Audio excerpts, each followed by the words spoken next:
And get ready to feel the power. That is Colin, Crandall, and myself, Adam Roorda, over here. We've got an awesome episode here with 3 amazing guests. We'll get some of our background graphics going here. But first, I want to say thank you to Nessa's Hemp, an amazing organization with an amazing high-quality CBDA product. It is a hemp oil. It's full spectrum, the first of its kind on the market, and probably the only kind of its kind on the market right now. Make sure to go over to mmaph.nessashemp.com. Get yourself a bottle at a heavy discount. You're only going to get it by going to that link. One more time, it is mmaph.nessashemp.com.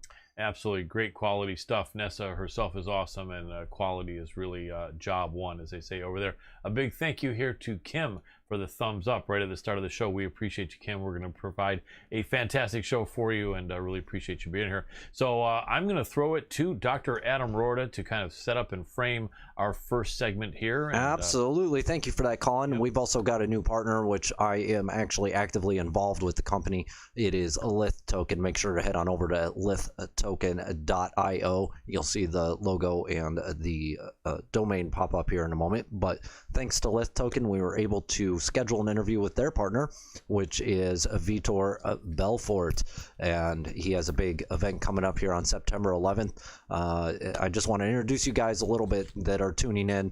I know it's off topic a little bit, but everything that's going on with LITH Token, because they are a supporter of the show, and Vitor Belfort has some things to say about the fight. This was pre-recorded last Thursday. We've had a huge response in the media using a lot of quotes, stealing quotes actually, and putting it out as their own from fight day, even though it came directly from our interview.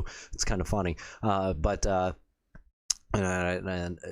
definitely pay attention to everything in here, and let me know what you think, and let us know in the comments. I'll try to interact with you as much as I can here while this is playing. And I'll stick one thing in. Even if you're not that excited or caring how much LITH Token, you should be, but this gives you a chance to see what shape Vitor Belfort is in, how he looks, how healthy he looks, in case you're thinking of wagering on the matchup between he and Oscar De La Hoya on September 11th.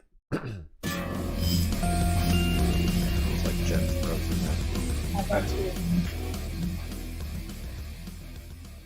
Yeah, Adam's trying to get you in right now.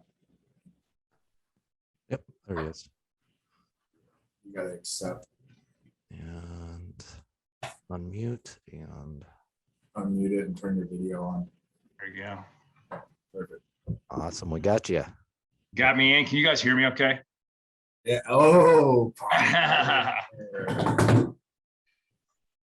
let's go. There we go. There he is. Fantastic. I see him. He told me yet? Yeah, we've got him. Perfect. You have them? Yep. Hello. We'll make sure it's him. It's going to take a second here. You have Vitor, Adam? Yep. Looks like we do. Hey, Jenway. Perfect. Tiny. What's going on? Hello. I got It's your look Vitor. going, Pine. I wore your look today. Love it. It looks like Can you guys Vitor's hear me on. or no? Yeah. Hey, Vitor. Can you guys see me? I don't know what this technology is crazy. Vitor. You gotta Put turn on your join as video, a Vitor. panelist or join as attendant. We're getting you as a panelist here. Okay. It takes a second. Yeah, join as a panelist, stay as an attendant. What does she do? They ask me here. Panelist. Okay.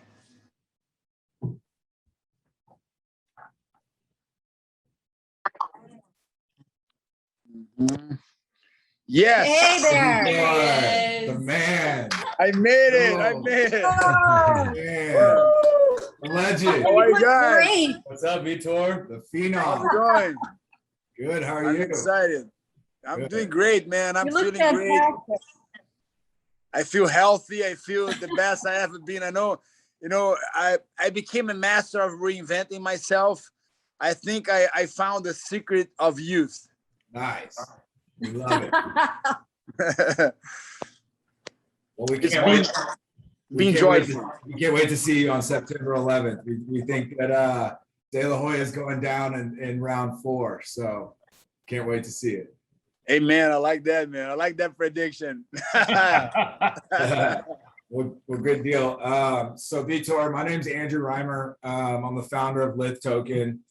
And what we're doing today is we're having an AMA with our community, and then there's some media in here as well.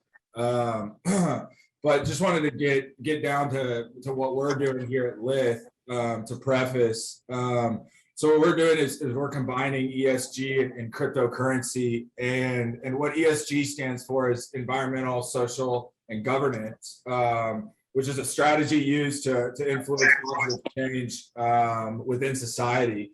And we're seeing the movement with globally with business leaders and global leaders and governments towards this ESG movement. And through LITH, we're approaching this in a very unique way, a very ambitious way, from how we're building out the utility within our token, with the charity aspect and the charitable and the philanthropy aspect of our token, down to our team and our partnerships with companies and athletes like you. So we're extremely excited to have you on board and a partner with us, and really excited for your fight September 11th and to have our symbol on your shorts and to get a W. So we're excited to see it, and thank you for being here today. No, it's a pleasure, man. Like I said, I told my agent, I don't want to do nothing that I have to do it. I want to do things that I wanted to do it with a purpose. Right. And I believe that every business that I consume and then I try to be involved, we have to be purposeful, especially in the world of today. If you're not purposeful with something, it's not worth doing at the age that I am, with the things that I accomplish. I want to do things that goes beyond yourself. Right. So, and what you guys represent and what you guys looking forward, it's not just the future, but is what the present need right now. Right, exactly. And we're seeing this movement, this energy transition, and everybody going to batteries and to decarbonize our planet, what everybody wants to do. And so thinking about clean energy. I was reading another day, and one of the reasons that China doesn't want Tesla there, because whatever Tesla battery is not, doesn't. So the problem is just education of people. What are the business that are really for the future, Right. And if we don't fight this fight for clean energy that I really believe is, like I said, I tell my kids all the time, I have more energy than my kids. And people said, you're too old, or the world is always trying to put an end in things. But I think fighting for a clean energy is not just for me, it's for my kids, for my grandkids, it's for the future. And that cannot sound better and be involved with this magnificence or where the world is going. Right. But I think we'll be able to educating people. Yeah. What are the companies that really are fighting for this fight? Yeah, exactly. And that's why we like being aligned with you being from Brazil. That's where a lot of these battery raw materials come from. It's South America. And, lithium is 50% of the world's lithium reserves is in Chile and Argentina. So with the battery demand incoming, all that lithium production is going to increase. And the way they do it now, it's terrible for the environment. It's awful. Terrible. It's hurting the indigenous people. And when what they're doing is they're taking brine water the lithium is within the brine water in Chile and Argentina, right? And so they're taking brine water and they're drilling a brine water well, bringing it to the surface and letting that brine water evaporate. What's left over is lithium. And it's terrible for the environment. And not only that, but the water table is below the surface. It's messing up the brine water because they're pulling water out with the potable water. So all the indigenous people out there, it's one of the driest places in the world, as you know.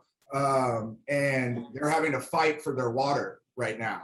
And it's not right because we're going to see this increase. We're going to see this lithium production increase because why? The world wants us to move to batteries. These are all lithium ion batteries. Lithium is one of the main components within these batteries. So we at LITH Token, we want to position for this. We want to help these people, and we want to position for the future in what's to come with this. And we think that we're in a great position. And again, we're excited to have you on board, and you're passionate about it just like we are. So it's great. Hey, I visit the Amazon. I went to visit the Amazon. I went to all the village there's. Right. I did this visit that I went there. We have a lot of missionaries on the field, and I have a lot of connection with them, and even to educating them who they can be involved with.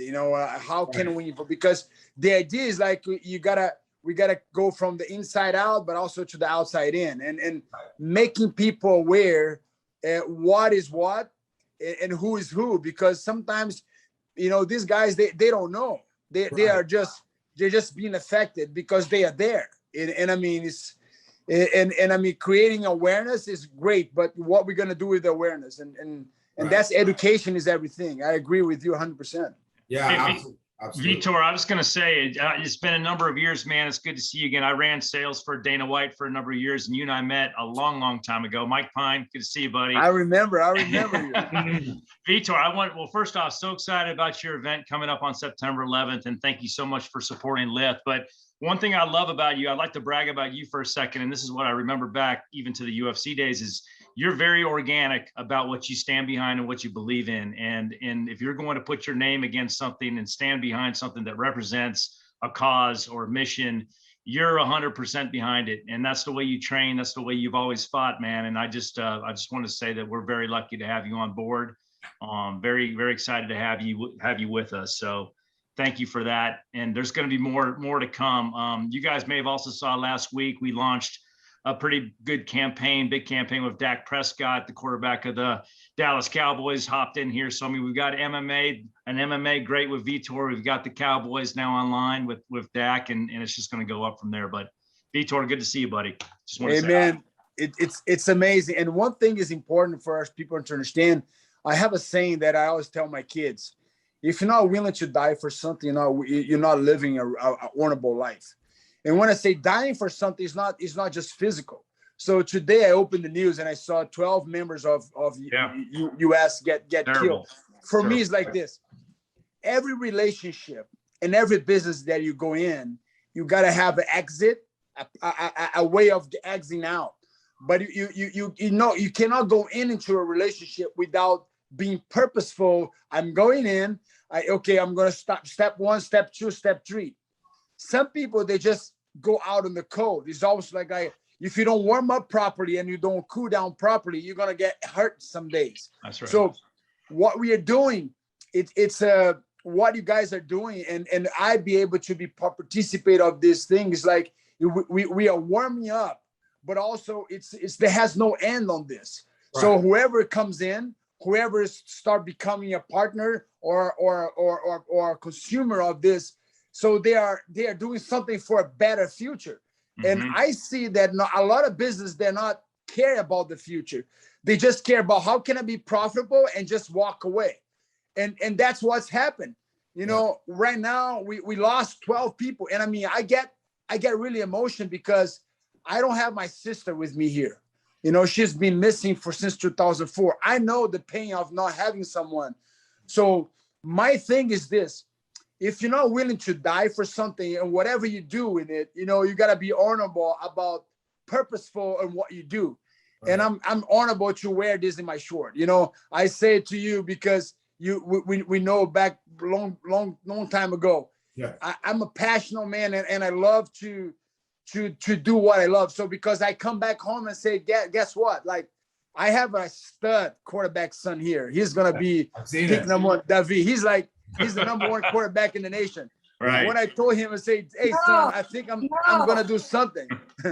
I'm gonna do something. And one of your favorite quarterbacks is gonna be involved. And he loves that Prescott. I say, Dad, are you kidding me?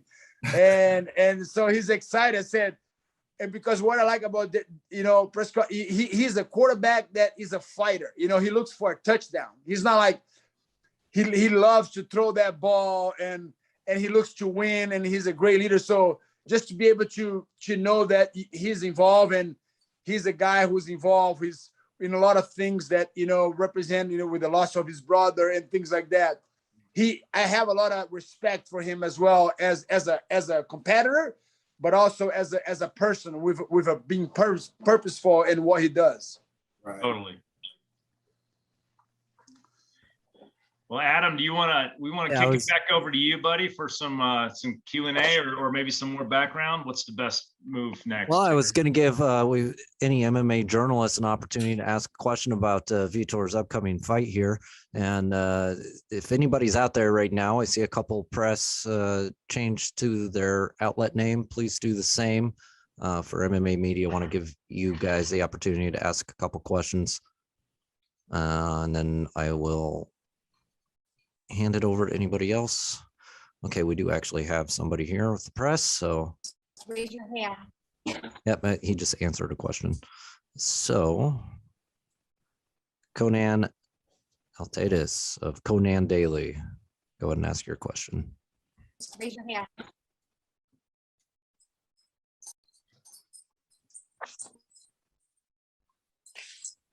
Conan. Hey, can you hear me? Hello. Yes. Yeah, we can hear you. Yes, my question is for Vitor. Two questions. First is, do you regret signing with One Championship in 2019, and do you plan to go back to the UFC soon? Yeah, right now I signed with Triller. So I'm with Triller. I'm fighting 2 weeks from now. I'm fighting Oscar De La Hoya in Staples Center. So, and I'm looking for, we're going to have multiple fights with this organization. And my next fight probably will be Holyfield, or maybe the winner of Anderson Silva and Tito Ortiz. So we have a lot of legendary fights coming up.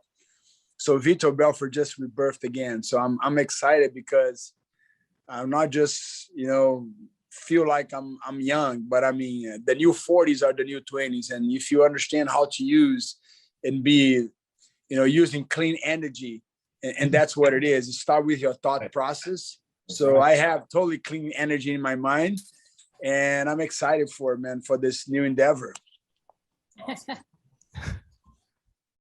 Thank you.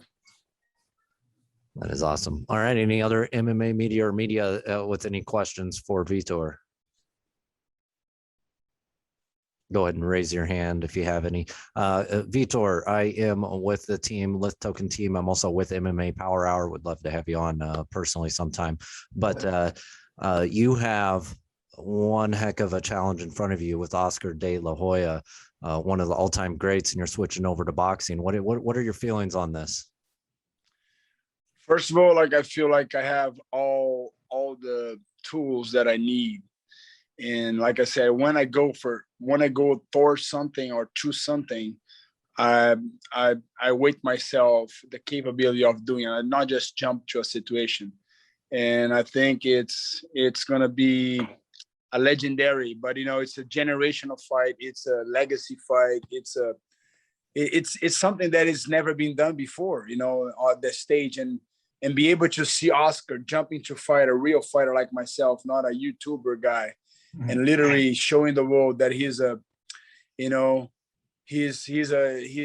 afraid, to take his chance. But I mean, he's not looking for an easy route. That's why he's Oscar De La Hoya. He's one of if not the greatest, is one of the best boxers ever lived. Absolutely. Well, we just saw Anderson Silva beat one of the greats, arguably, and a lot of the MMA fans out there would love to see you do a repeat of somebody that was arguably a lot better as far as an opponent goes. Now, do we see, speaking of Anderson Silva, do we potentially see a matchup in the boxing ring between you two? Oh yeah, that's no doubt about it, man. He can run, but he cannot hide. Well, you guys are both on the same card here. Yes, are you going to be cheering for him, or are you going to be sitting back? Of course. I love both guys, man. Tito is a great guy. He's a guy who's literally pioneer of the sport. So Anderson as well. So it's good to see two legends, co-main event. It's like I said, it's an honor for me to have this co-main event in my event. So I'm very glad, because you got to understand that history it teaches a lot. History teaches you a lot to respect and to recognize greatness. And I think it's going to be a legendary co-main event and a legendary main event. It's the merge, man. It's about to happen. It's the beginning of an era. I think that's how you can see. It's like, it's a clean energy, it's a clean environment, but also it's a clean way to literally clean the sport. Bringing what the fans want, not what the event is. Almost like a control. I feel like right now we are a puppet of either CNN or Fox or whatever network you watch. And sport is what makes it clean. Sport is what makes it okay. Now we can really get the reality of it. That's why I love football. Football is like, Cowboys versus, Buccaneers. It's a game, and you get what you see. But in the news, you sometimes you're looking at news, but it's a fake news and you believe it's true. So nothing more truthful and more clean than sport. A great competition. Excellent. And we have a question here from Conan again. We just heard from him. He has a question. What do you want your fans to understand about the LITH token that we are putting out? You kind of touched on it earlier, but any additional insights would be appreciated. So right now, that's something that is very important. First is the education process, understanding that we are coin that comes to educate you. What is clean energy and how you consume, and how you can consume something, but also make a better world for not just for you, but for your loving ones. And I think I always tell my kids, when you drive in America, why we have so many junk foods and why we have so many stock, why people consume Starbucks, why people consume, all these chains. And my son understand now is because they don't have a clean mind, and they got in a rush. They got to stop. They spend more money. They die. They see things, but they cannot change. It's a habit. Mm-hmm. So we are habit human beings that we go into that rat race, and we are not learning the process. So be able to participate and understand and teaching people that this digital currency is like changing not just the way you consume, but the way you prepare for a better tomorrow. And I think that's what we live for. We want tomorrow to be brighter and better, but we are really having clean thought. We're really having great energy, and understand that whatever you related to it, that you're doing something better for tomorrow. So this is what I'm dying for. This is what I'm willing to live for. And that's it. And I'm excited for it. Awesome. So Vitor, I'm going to hop over here to all the press members that may be in here. Go ahead and sneak your questions in. I'm going to start taking some questions from those of you who are not press and fans of both LITH Token and our amazing fighter here, Vitor. Go ahead and answer this one for, looks like Sam. He's asking when you're coming to the UK next for an event. He wants to see you fighting there. He's throwing out the idea of LITH Token shorts. Hopefully we can be working with you on a UK event as well. Oh, and I'm excited. I hope Triller will be hitting up to UK for sure. Okay. So as a member of the MMA press, I have to just really ask you this, and you don't have to disclose if you don't want to. Do you have quite a few fights lined up with Triller specifically right now? Are we looking at 4 or 5 on contract, or what are we looking at? Oh man, we're looking for a great number, and I'm excited for it because it's they're cross, they'll be able to cross promoting, they're open up already. And I think that's what it is. They're looking for making fights that the fans want to see it. So doesn't matter if the fighters are not from this promotion, they want to be able to cross promote. And I think that's the future. We are literally, we got to stop putting limits. And it's like, imagine if Cowboys can only play with this team. They don't play with the other team. So we want to see Cowboys play with the best team. So that's why people love to see football, because they have a level of politics, but the main thing is like the best are going to play the best. And that's why we're looking for right now. Definitely. And now we have another one from BG. I want to know the answer to this one personally, as well, as I'm starting to age. You were talking about how you felt you had discovered the secret to staying young here. Let's hear about it. What is it? Are we talking stem cell, or are we talking what kind of youth, or how am I going to go by my eternal youth? So it's very easy. Okay. Write it down. You got to do 3 things. Number 1, you got to do little a lot, not a lot little. So you got to do a lot of little things a lot. First thing you have to do when you wake up, first thing you do, you check your thoughts, your thought parent. So the pattern of your thought is very important. Is how you feel. You got to tell yourself how you feel. And then you watch your attitude toward the day. Your attitude is negative or positive. So start in the morning. However you start your day, it's how you dictate your whole day. And I mean, let's say when I wake up, I check myself, and I mean, on the check, I start seeing some patterns and I don't agree. So right there, I readjust and I perceive my day much better. And choosing what I eat, choosing what I drink, but most important, choose what you think. And that's, you become clean energy. You start with your mind. Whatever you believe it is, whatever you believe it is. If you think you can or you can't, both guys are right. So you just got to pick a side. After that, you have to do this every day. So every day, that's why a lot of people don't endure, because they're looking for something that can inject. They're looking for something that can put in IV. They're looking for a bone marrow. Oh, no, it's your thought. You can become young right now if you want, but it's all about your thinking. If you take that's why I don't believe so much. You see all this crap, Hollywood people, they look pretty 1 month, next month they look horrible. And I say, it was a makeup, was this? It's because they're looking for a quick fix. I'm not looking for a quick fix. I'm looking for a longevity fix. What I can do. So what I'm reaping today is what I did when I was in my 20s. So you got to change your habits. That's it. It's all about the habit is little things. How you treat your spouse, how you treat your kids, what the words you're saying to yourself. When you look to the mirror, what do you think about yourself?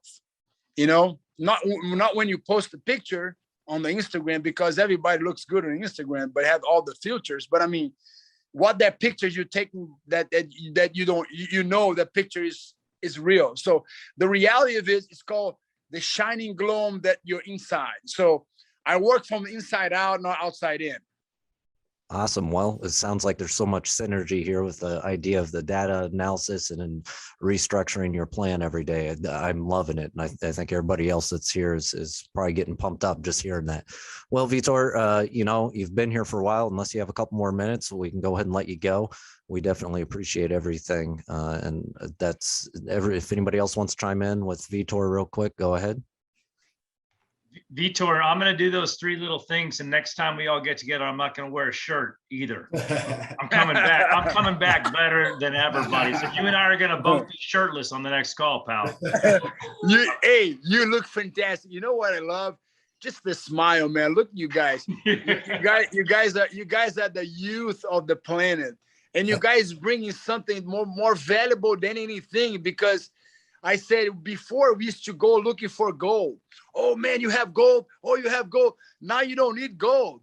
You just come and follow this trend. Look at this beautiful jacket with that logo.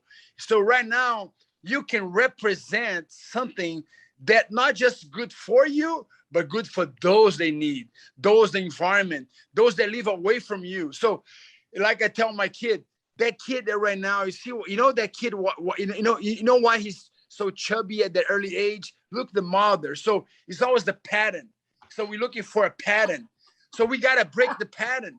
So right now we are part of a team that has a purpose to bring value for you, but for those around you. So I could not ask for a better partnership, and I'm gonna be proud of using that logo. I'm gonna be proud becoming the ambassador. I'm gonna be proud when I go, have Dak Prescott, throw me a touchdown and I can make it. I can become his receiver one day. Yes. We can make You're the man. You're the man, Vitor. You're the man. You're very inspirational. One last real quick question. In general, do you think MMA or boxing is more dangerous? I think is this. MMA is much more violent. Is much more aggressive. Is much more. It's much more harder, but it's much more violent in the body. Boxing is something that is art. I think boxing is something that now I call boxing martial arts that comes from MMA, but boxing is more like a black tie. It's funny because MMA is more dynamic, but boxing, depending on the fighters, like you watch me and Oscar, this fight is not gonna go to the distance, brother, because we're not boring. We're not boring. We're going with clean energy, and we're gonna leave everything there. Love it. Man, you're very inspirational for all of us here. We appreciate your time today, and everybody's just pumped and feeling so lucky to have you here. I know I am. So thank you so much. Hey, I want my jacket, okay? I want my jacket. I want my jacket and my shirt because this logo it's the bomb. Yeah, we're getting it to you. It's coming. I need your address, and I'm gonna get it sent out to you. I'll get it from Jim. Okay. Hey. Big kisses, big hugs. I'm gonna go for my second training. Go get it, Vitor. See you, brother. Clean energy. Let's go. Go live. Bye bye. Bye, Vitor. Hi, Vitor. Bye bye. Bye bye.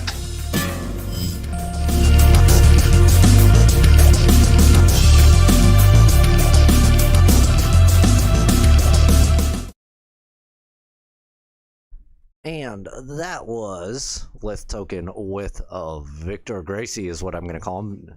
I remember back in the day, right? Up until 96, they were saying he was Victor Gracie. Jeff Blatnick, may he rest in peace, right? Absolutely. May he rest in peace. But there's some amazing things going on with LITH Token over there.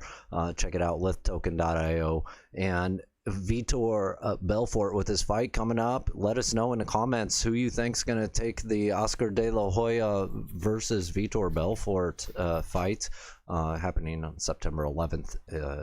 It's at Staples Center, isn't it? I believe it is. It's going to be a really interesting matchup. You got Vitor Belfort, 44 years old, who actually did fight up until about 3 years ago, although he was losing mostly.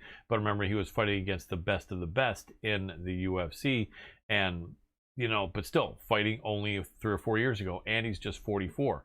Counter that with Oscar De La Hoya, who has not fought in about 15 years and is 49 years old. So that would be advantage Belfort with those two circumstances pointed out right there. However, it is a boxing match, which is absolutely and extremely in favor of Oscar De La Hoya. However, Vitor Belfort was a really good striker. He did have his jiu-jitsu, but he primarily liked to keep it on his feet. And Vitor's a bigger man. Height-wise, it's maybe just 1.5 inches or 2, with Vitor being right about 6 feet and Oscar being right about 5'10". However, Vitor fought anywhere from 185 on the low end to heavyweight in his career, mostly fighting at 185 and 205. Oscar De La Hoya fought between 140 and 160 in his career, and so naturally a much smaller framed man. The difference is, as years have gone by, Oscar's gotten thicker and bigger, and so I think this is a 190 limit, and that fits in perfect for Belfort. He's going to have to cut weight. I would imagine the man is walking around, from the way he looks now, at around 205, 210, give or take, and he'll come in at 190, you know, and then rehydrate back up to well over 200. Oscar De La Hoya is the interesting question. I will say that probably Oscar is probably going to weigh in right about where he's going to fight, which will be 187, 189, 190, something like that. So I wouldn't be surprised if Vitor has a 10, 15, even 20 pound weight advantage. So it's really interesting because you look at all those things in favor of Belfort. He'll have 10 to 20 pound weight advantage. He's 5 years younger. He's fought much more recently. And that's all in his favor. Flip side, it is Oscar's sport. The squared circle. It is Oscar's sport, and you look at the odds, and they've got Oscar about 2-1. Right. And what do you think? Does that make sense to you? No, it doesn't at all. I honestly would. I'm going in on this one, and I'm going to go heavy. I think Vitor is going to walk away with the win, and I think he's going to be in everybody's mouths for a while. This is an interesting card as far as boxing cards go, also because of Anderson Silva and Tito Ortiz going at it. Right. That one, clearly Anderson's a favorite. I agree with that. But no, the MMA versus boxing stuff going on right now. I think people are starting to realize that there are respectable boxers and strikers coming out of MMA. Yes, they can step into the boxing ring and step in there with the best. Right, just not Ben Askren. Yeah. With all respect to Ben, you know, he hasn't even fought a real boxer. But no, yeah, exactly. Yeah, you know. And Tyron Woodley. How do you feel about that? Do you feel that he could have won that one or should have won that one? You know, I did the call with Jim Grieshaber over at MMA Weekly. We got almost 1 million views on that, so thank you all for showing up there. And if you got to know me there and you're here, this is my domain with Adam Roorda here, MMA Power Hour. Love the fight, and I will tell you what I thought. I thought the fight could have been called a draw. It was a split decision. One judge had it for Woodley. I didn't feel that was wrong. 2 judges had it for Logan Paul. I didn't feel that was wrong. Jake Paul, you mean? Yeah. Sorry, Jake Paul. Yeah. Who did I say? Logan Paul. Logan Paul. Or sorry, Jake Paul. The unofficial judge was a longtime boxing columnist and editor and publisher, Steve Farhood. I have nothing for respect, but respect for him. But he was way off, thinking that it was a shutout or like 7 rounds to 1 for Paul, because it wasn't. The question you asked is a good question. Do I feel Woodley could have won? And when you ask that, I don't know if you're thinking if he done more, or are you feeling, do I think he held back for some reason? Because both. Okay, I sure hope he didn't hold back. I know there's a meme that shows the punch that knocked Jake Paul back into the ropes, and then it showed Jake Paul saying, "Remember, Tyron, if you knock me out, you get nothing," which means he doesn't get paid. And I would sure hope that nothing like that was involved. It sounds moronic. I don't think it was. I think that what it was this. Tyron Woodley knew that he's up against a guy 15 years younger than him. He's up against a guy who has way less damage on him. Guy's taller. The reach was similar, but the guy's taller, longer. And Tyron knows that his chin has been checked the last few years and come up wanting. And so I feel like Tyron really didn't want to get knocked out by this kid. He did not want to be slept by Jake Paul. Right. And I think that he was cautious enough to make sure that didn't happen. But by being that cautious enough to make sure that he didn't get caught and slept and embarrassed, I think it stopped him from doing enough to win the fight. If he just would have said, you know what, I can take this kid's punches, the kid's quick, but I can take it. I'm just going to try to finish this kid off and put the heat on him. It sure looked like, especially when he had him hurt, I think it was in the 4th or something, maybe I'm wrong, that he could have, but he just wasn't busy enough. Although, like I said, I wouldn't have been against a draw. I would have voted it a draw. I know people hate that, but I would have judged it a draw. It was real close. I feel if Tyron just had a little bit more confidence, I put it in a comment somewhere where I said, if we could rewind, and this was Tyron Woodley of 2016 when he was 35 years old, 34 and a half, and where his chin had not been checked and he hadn't just lost all these fights, he beats Jake Paul. Without a doubt. Tyron Woodley of 5 years ago would go in there. He wouldn't have been worried about his chin. He would have been just a couple steps quicker. He would have been a lot more confident, and I think he would have gone in there and just finished Jake Paul. That's my feeling, but he just couldn't do this right now at nearly 40 years old with the miles on him. Yeah, with the miles on him. And Dana brought that up beforehand quite a bit in a couple interviews. Actually, more than a couple. Basically, every interview he had, he kept bringing up, listen, he's 40 years old and he hasn't won in a few years. Yeah, I mean, I would love to see him smash Jake Paul, but it was going to be a big ask. It's a big ask. So, but he did it. He did MMA proud, don't you think, Adam? Kind of. I'm a little disappointed, actually. I thought he was going to come in there and smoke him. Yeah, I know. We hope that. But well, I'll say this: he didn't embarrass himself. He went out there. Didn't do quite enough as far as the judges feel, but he definitely put some fear into Jake Paul. And do you see what Jake Paul changed his status to? I think the next day on Facebook or all over social media, he changed his status to retired boxer. I know it could very well be bullshit because that's what these guys are about. Of course it is. But I will say that I will say this though, I do think Jake Paul did get a scare on a couple of occasions from Tyron. And I think he may not have been that happy with how he reacted. He reacted pretty well, but I think in reality, when Tyron hurt him and backed off, which is what a lot of people are wondering and saying, who say it's fixed and the fight was thrown. And I just think Tyron didn't, he knew that he hadn't hurt him that bad and he didn't want to get caught coming in. Yeah, but Colin, listen, you got to understand straightforward. Him posting that retired boxer is kind of a joke. Look at retired boxer Oscar De La Hoya coming out to box here. You're retired until you're not. Yeah, you're retired until you're not, and Mayweather doing the same thing. Whatever, it's kind of an inside joke. 100% guarantee it. Now, Colin, let's not spend too much time on these influencer YouTuber boxers, because as much fun as it is to talk about them and entertaining as they are, it is entertainment. Sure. Can I just get your opinion real quick before we jump to the next thing? You, I know, were pretty respectful and had some faith in Jake Paul's ability and potential.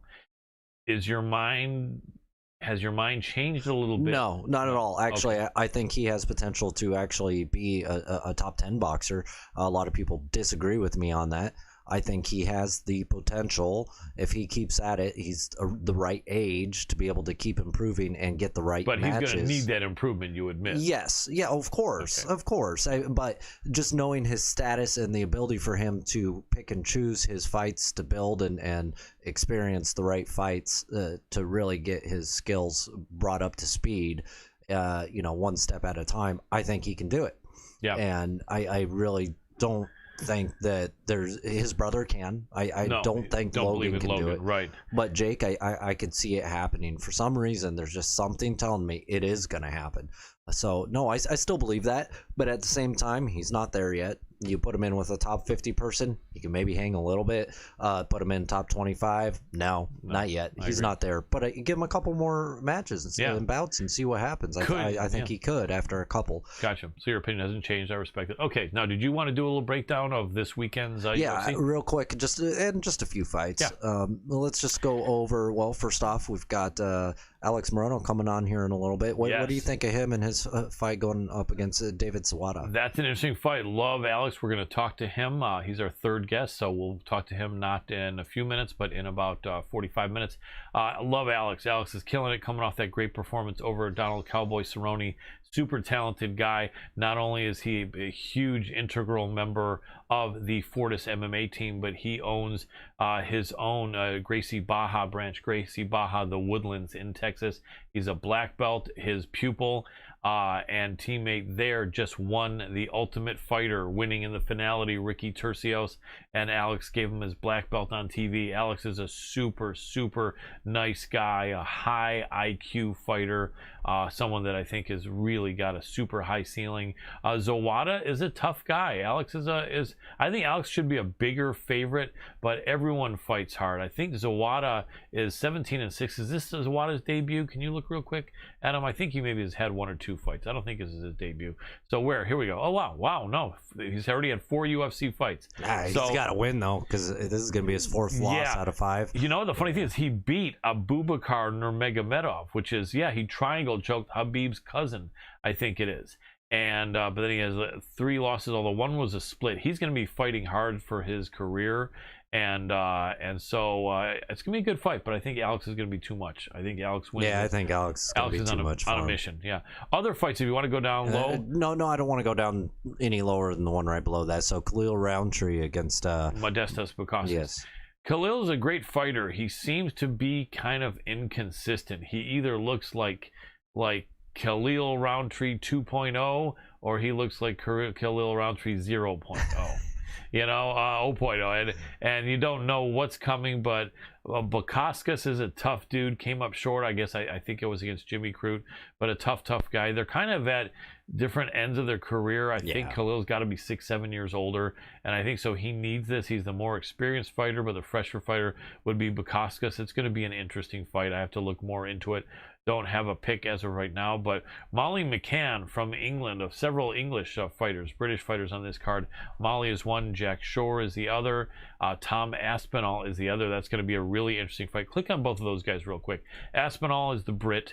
He's 28 years old, 10-2 record. He is 3-0 in the UFC. How about that? All of them by stoppage. Could you ask for a better way to start the last year and a half in your UFC career than to be 3-0? Sergey Spivak has had 6 UFC fights and is 4-2 and is also on a 3-fight winning streak.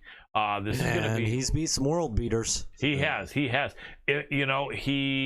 is a hell of a fight. How old is Spivak? He's young as well, isn't he? 26. Wow. And the height, Aspinall 28. Aspinall 6'5". What a tall guy, the Brit. But I think Spivak's like 6'2" or 3. Can you look real quick on that for me? I think he's at least 6'3". Okay, wow. So we got some skyscrapers here.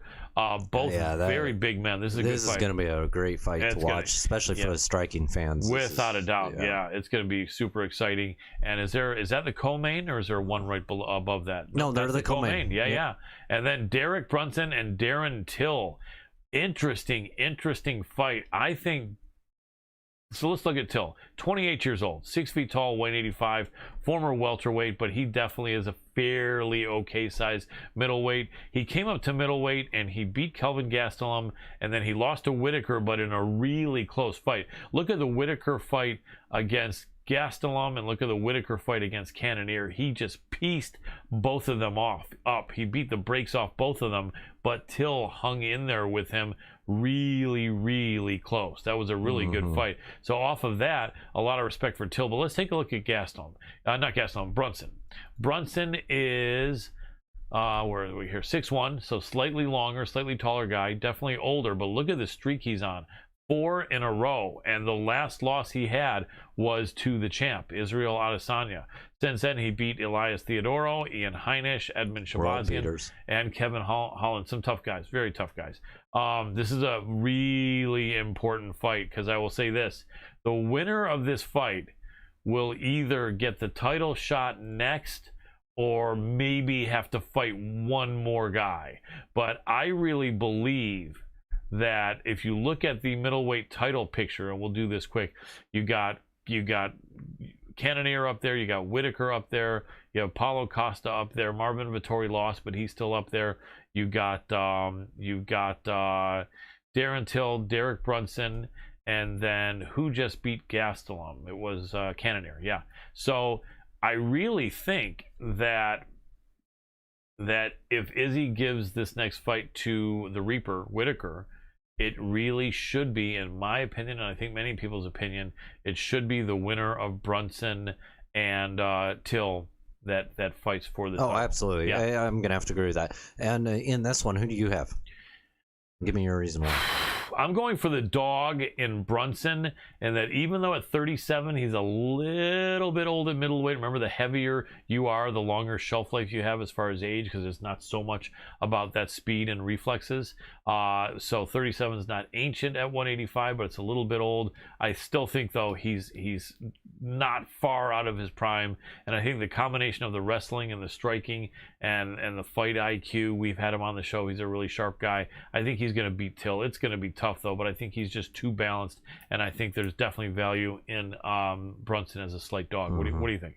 You know what? I'm gonna go with Till in this one. I have to agree with the odds makers in this, and I don't disagree with it being close either. Yeah, it's gonna be a good fight. It is gonna be a good fight, but I just don't think Brunson's gonna be able to hang in there with Till On the feet. Yeah, exactly. yeah. So Questions whether he can get those takedowns, because if he can't, I agree, he's in trouble. yeah, But well, if he can, he's in trouble if he can't. But Right. even if he does, I don't think he has the gas behind him that Till does. I think Till's going to be able to, hold him off and do whatever he needs to.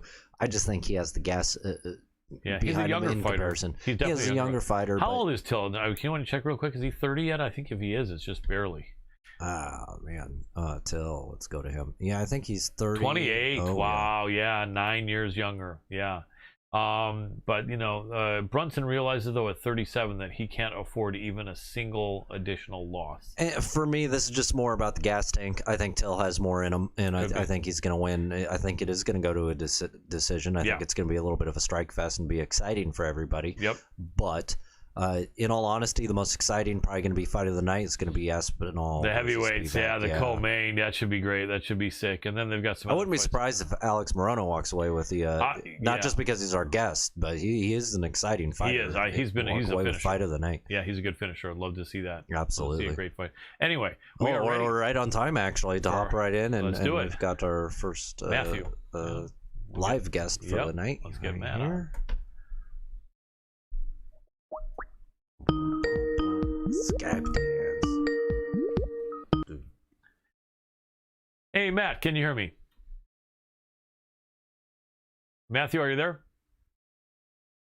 Oh, he was, but then he wasn't. Should we try again? Yeah, we will try again here. It says signal too weak, which is definitely not ours because we're hardwired, right? Yeah, it's showing that I am good, but let me try one thing here. Gotcha. I might have to turn that video off. I know he normally doesn't do Skype much, so we appreciate that he's doing it for us. Hey, Matt, can you hear me? Matthew, can you hear me? Matt? Okay, so let's see if he can Skype call us. Let me do my usual dictation here. All right. We're trying to call you, but then it sounds like you pick up and you can't hear us. Can you Skype call us? He doesn't have a strong enough signal to do it. It looks like though your Wi-Fi and your signal might be weak where you are. If you could switch a room or something like that, that might help. Yeah, we're hardwired and commercial, so we should be good to go.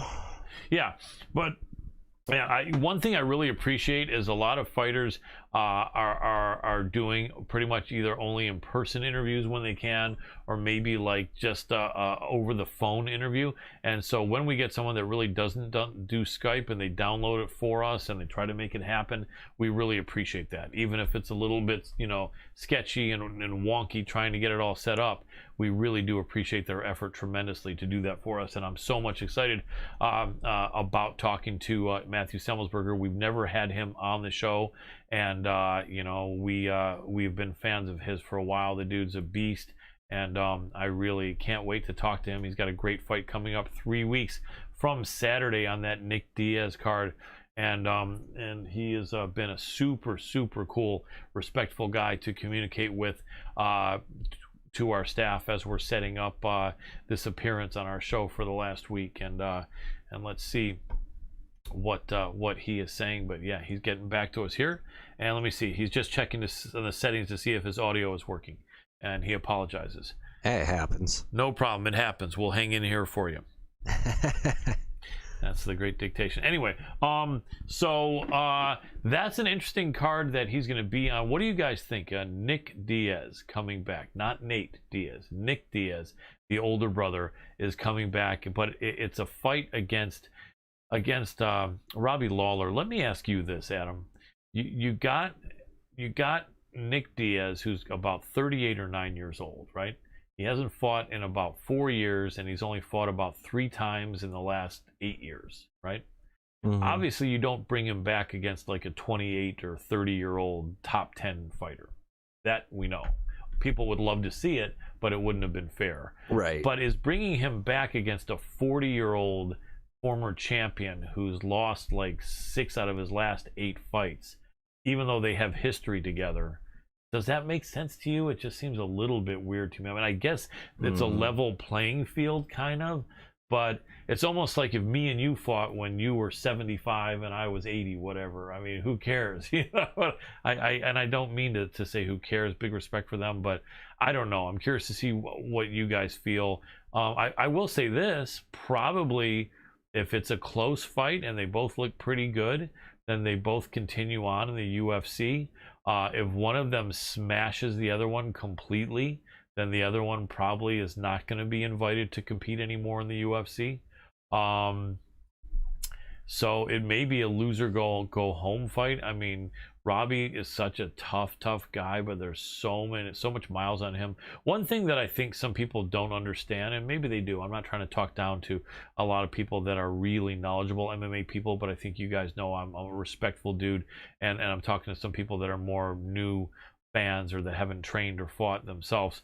And that is that despite the fact that some of these fighters are only fighting 2 times a year or 3 times a year, the training in the gym, even if they're not going like 100% berserker mode, it's still really rough. And so all the hours of training, wrestling, jiu-jitsu, striking, year after year after year, puts a lot of miles on your joints and your body, Right. and your neck and your back. And I mean, that's one thing I started to realize, that, you know, as I was training, you know, well into my high 40s, let's say, you know, it's hard, and I know that people love to have you there. Your younger brothers love to have you there training, Right. Because it encourages them. They're like, hey, this guy's my dad's age and he's still out here. But then, you know, you look at interviews with some older jiu-jitsu guys and older fighters, and they're having multiple surgeries. Their cartilage is just completely dust. You know, their joints are just completely damaged, and they're 45 or 50 years old and on schedule to have like 3 or 4 or 5 surgeries. And, you know, that's where your body is saying, no, I'm not doing this anymore. I'm not playing this anymore. And if you force me to play this anymore, you're going to be possibly in a wheelchair.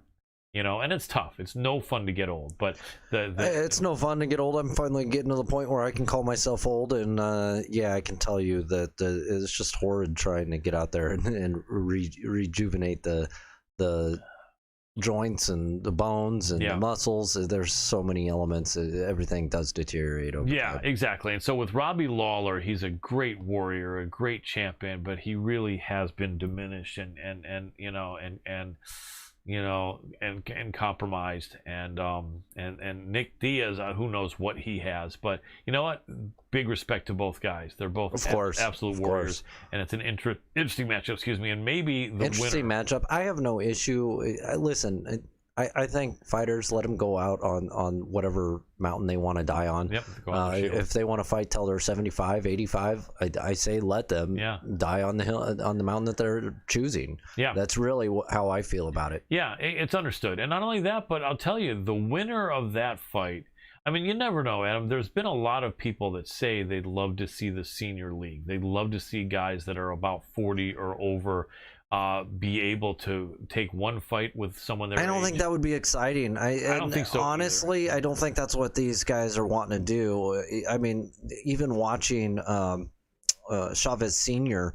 Recently box, it didn't bother me. He went in there, knew to wear headgear, knew he's at an age where he's impacting the remainder of his life, the quality of the remainder of his life. Yep. And you know, there's things about it that make it exciting. Sorry to interrupt you. Sorry to interrupt that thought, Adam, and I really apologize genuinely. But Matthew was saying, can we try him one more time now? And see Yeah, we'll try him right now. Appreciate it. And for those of you that are right now tuning in on Fight TV, make sure to hit up the Hannibal TV. Those on the Hannibal TV, make sure to hit up Fight TV. It's FITE.TV. You can just hit us in the search bar there, MMA Power Hour. Yes, we appreciate it. All right. Hey, Matthew, are you there? Matthew, can you hear me? Matthew. Saying his connection's too weak. Yeah. So what he said was that if it doesn't work, we can reschedule it, and he can do it from a different house on his laptop. Right now, he's at a hotel near his gym, and he's having to do it. Hotels are always the worst with that. Yeah. Let me see what he's saying right now. But yeah, man. Yeah, I know. We really wanted to have Matthew, and he really wants to be on. He really does. I mean, I know once in a while if a fighter doesn't show up, we never disrespect the fighter, but if a fighter completely blows us off once in a while, we have to say, hey, this guy promised to be here. But then in this case, it's the exact opposite. He's doing everything he can. It's a first time on Skype, and he's not having good reception. So absolutely it's reception. It's showing me a weak signal here. So yeah, no anger at all to Matthew Semelsberger. He's trying to write something back. I'll just tell him, yeah, we tried you again and it picks up and hangs up, period. My producer says it's showing that your signal is really weak. So yeah, if you could come on at this time next week, we'd be very happy to have you. Question mark. Oh, Colin yelling into his phone like an old man yelling at the sky. That's it. Yeah, old man and his dog. You know, but you crack me up. Thank you. I try. I love the dictation, man, though. But then the autocorrect, sometimes you're not saying anything like the dictation. You know, and you have to check. That's a tip you guys probably know, is that if you dictate more than just a couple words, if you're just saying, hey, I'm almost at your place, then how bad can you screw that up? But if you're trying to dictate like 20 or 30 words, you really want to check to see before you hit send that the autocorrect didn't make your message something it always does make it completely different. Yeah. That's the funny thing. Yeah. So Matthew Semelsberger says the Wi-Fi has been really trashed there. Other stuff which is something I'm not going to share, but he is at the hotel, and he's had to be there from doing some training at the gym to get on with us, and it's just not a good place. Clearly he's going to get to a better place, and he does apologize sincerely, but definitely would be down to talk to us next week. Cool, got it. So yeah, so we awesome. We don't need to go in circles on that conversation. So sounds great. We'll catch you next week at 6:50 p.m. Pacific. No problem. I really appreciate you! Exclamation point. Perfect. Okay, so want to get back to the breakdown? Let's get back to the breakdown. Well, we've got on that card. You know what? Let's go to it. Yeah. Okay. Or you want to go? Or you want to? Okay. So, and then we can go to the next card. We can go to the next card after. Okay. So. Well, this is the same card still. But... Okay. So going down, Jonathan Martinez is a tough guy. Click on Jonathan Martinez. I know that name. Oh, of course you do. There are so many good Latino fighters that sometimes I'm confusing, but okay. So Jonathan Martinez. There we go. Wow. 6 UFC fights. And he is 7 UFC fights, and he is 4-3. So in his last few fights, he did beat Frankie Saenz, he beat Thomas Alameda, and then he did get caught by Davey Grant, who's actually been looking really, really good lately, and that was just a few months ago. He's a talented guy. You know he's going to be coming back fighting hard. Go up a little bit so you can see. Split lost Andre Ewell too. More info. So. Yeah, split loss. That was close. Let's go up. So he is a young fighter, 27 years old, out of Factory X. I knew he was training at a really good school. He's going to be coming back really hard with a vengeance after getting caught by Davey Grant. Then his opponent, Marcelo Pitbull Rojo, 33 years old, and is he a debuter? No, he's in his second UFC fight. His first fight, they matched him up really hard. They essentially threw him to the wolves in his first fight. The Argentinian, they threw him to the wolves and had him fight Charles Air Jourdain, and Jourdain caught him. He's a beast. There's no shame in that. So he's going to be fighting hard as well because he doesn't want to be 0-2. both guys coming off a loss. A lot of times that ends up being an exciting fight because both guys are going to fight really hard.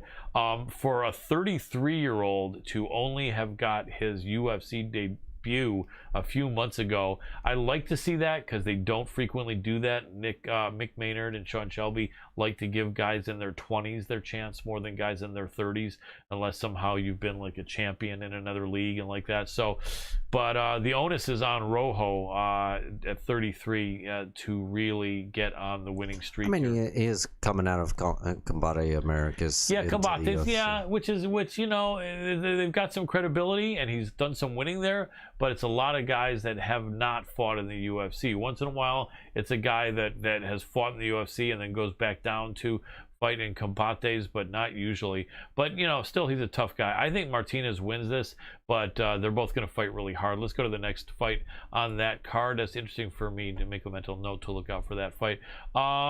I just don't know too much about Lungiambula or Mark. Well, let's get in Charles Jourdain, just previously mentioned against Julian Erosa. So let's go. Air Jourdain, 25 years old, 5'9", 145, Canadian, coming off a win over Marcelo Rojo. He had a draw against Josh Kulabau, a split draw. He had a close split loss against Andre Touchy-Feely. He beat Do Hoo Choi. He lost to Desmond Green. So he could be 4-1 in the UFC, but he isn't. He's going to be fighting really hard. He's probably more talented player. Juicy J, though, Julian Erosa, what is he, like 30-something now, though? He is 32 years old, still not old. He had a good 3-fight win streak there, beating Sean Woodson and Nate Landwehr, stopping both of them. I was going for, I thought Nate was going to take that one. Yeah, everyone did. Nate was a favorite in that fight. But then he did get caught himself against Seung Woo Choi, who's a very tough guy. And it illustrates the point that sometimes you are the hammer and at other times you are indeed the nail. And so that's what happened to Juicy J, Julian Erosa. He wants to get back to being the hammer, I'm sure. Tough spot to pick to do that against Charles Air Jourdain. But it's going to be a good fight. You never know. I'm sure Jourdain is favored there. But sometimes at 25, some of these fighters aren't the most mature. A lot of people, I think, love to see the young fighters do well. I remember when I was young, really young, I used to always cheer for guys that were 19 or 21 that were fighting, or 23 or whatever. But a lot of times these guys aren't quite where they need to be maturity-wise. We'll see, though. Charles Air Jourdain. Who do you have on that one? I gotta go Jourdain. I need to study it a little bit more, but I'd love to see Juicy J do well, and I know he is definitely the experienced, crafty veteran of the two. Jack Shore, the Brit, against Ludovic Sholinian, and huge favorite Jack Shore. That looks like it's by all accounts, the odds makers feel that's a crush fight. The Brit, 14-0, and he is 3-0 in the UFC. Wow. 3-0 in the UFC, 2 stoppages. However, he did just barely get by Hunter Azure in his last fight. Was he also undefeated as an amateur, Adam? Can you go down? I think he was something like also yeah, undefeated. Wow, he was like 10-0 as an amateur, and he's 14-0 as a pro. Double tough, dude. Let's see who's going. The guy's going up against his 9-1 from the Ukraine, and he's on a good win streak. He's on a 4-fight win streak and 9-1 record. And but we're biggest LFA, organization, Bellator, LFA. There's some LFA above. Gladiator Challenge is all right. LXF, I don't know. I mean, he beat a tough Vince Cachero by split in the LFA, and he won his Bellator fight. Or did he lose his Bellator? He lost his Bellator. He lost his Bellator. So you know, you never know. This is a fight not to bet, because these Russian guys are tough. Eastern Bloc fighters, like, this is the age of the Eastern Bloc fighter. They're killing it. But so are American fighters. Although Tank Jack Shore is from Wales, yeah, so we have a Welsh. So are the Brits. The Brits are very, very tough. I'd probably stay off this fight because I don't want to lay those big odds against a guy that people just don't know how good he is. Speaking of that area, let's skip over this other one. You kind of touched on it, but speaking of Brits, and just over the pond right there is pretty popular guy, Paddy Pimblett. Yes, I was just looking up the great Paddy Pimblett, and was curious to see what you thought. A lot of hype behind him. Also, I believe an undefeated fighter. Let's click on him. He looks like a skinny, small Jake and Logan Paul. Yeah, couldn't you picture him looking kind of like a little brother of theirs? Although he's probably older than them. Let's see how old he is. He's 26. Yeah, so he's about Logan Paul's age. He's not undefeated. He does have a few losses, 16-3. And guess what? This is his debut. This is asking the question. He's been over there killing it at Cage Warriors in England, and a lot of fights in Cage Warriors, a ton of them. And coming in with 19 fights as just a 26-year-old is pretty good. That's a little bit more fights than many guys are coming in with nowadays. When you see some guys coming into the UFC with 6 fights or 8 or 10 fights, the man he's going up against is the Italian stallion Luigi Vendramini. I think Luigi's like 500 in the UFC, isn't he? No, he's 1-2. So he lost to the killer Elizeu Zaleski dos Santos, the man they call Capoeira, by a flying knee and punches. Came back and beat Jessen Ayari by head kick and punches, and then lost a majority decision to Faris Zayam, who is a very tough guy. How old is the Italian? Vendramini in his late 20s as well? 25, even a year younger than Pimblett. They have, you know what? They have how I would put it. They a slight favorite for Pimblett because Luigi's tough, and Luigi is the battle-tested guy as far as UFC fights. So this is going to be an interesting fight. Both are really young. Both are really young guys, and it's going to be interesting to see what happens. I think it's going to be an action fight for sure. The Brits are really going to be cheering for Pimblett. Molly Mccann is a Brit who needs a win here. Let's look at that fight. I love the women's fights, and I think you do too. I think you've always appreciated how many great female fighters we get on here. And Meatball Molly Mccann, if she didn't leave in England, she definitely would be on our show. It's just the scheduling doesn't work for her. She can't stay up until the middle of the night. 31 years old, and she's out of Next Generation. And she's coming off 2 losses. She's had, look at that. She's got 6 UFC fights. 6. And she is 3-3. She lost to Jillian Robertson in her UFC debut. Went on a good streak, beating Priscilla Cachoeira, Ariane Lipski, Diana Belbita, all decisions, but in the women's lower weight divisions, that's usually the case. Talia Santos, who is a beast, did beat her, and then she lost to a tough Laura Procopio. She needs this fight. How old is Meatball Molly? No, real quick, 30 something, gotta be 31. Okay, so a battle of 31-year-old. Now Ji Young Kim is the taller fighter by a little bit, same age, and the same age, 31. She also has a few UFC fights, 6. I think their records are similar. They're both 3-3. They're both 3-3 in the UFC, and similar competition that they're losing to and beating. Lucy Pudilova, she came and beat Justine Kish. She beat Melinda Fabian. She lost to the older Shevchenko sister. She came and beat Nadia Kasim with a body punch, and then did lose, but went the distance with Alexa Grasso, who I'm really high on. She's just a killer. This is a tough fight. Both women 31 years old. Both women 3-3 in the UFC. The odds makers have the Korean a slight favorite in Ji Young Kim. I can't call that. That's going to be a hell of a fight. They both really need the win. Yeah, they both really need the win. Meatball Molly has such a lively personality. She's a Scouser from over there in Liverpool, England. You gotta love the Scousers. They've got the unique accent and history. Super friendly people. They call the food scran or something like that, and I love it. Scousers all the way, man. And so then, before we get into the September 18th card, I want to go ahead and say thank you, everybody, for tuning in. Make sure to hit up our social media. It's just going across the screen all the time. Hit up our website as well. It's MMAPowerHour.com, and all of the social media, it's at MMA Power Hour. Go ahead and give us likes, comments, and shares. We appreciate all the love that you guys can give us. We do interact as much as we can from our personal pages and accounts. And you know what? Colin and I are always appreciative of everything that you guys do. You guys are absolutely amazing.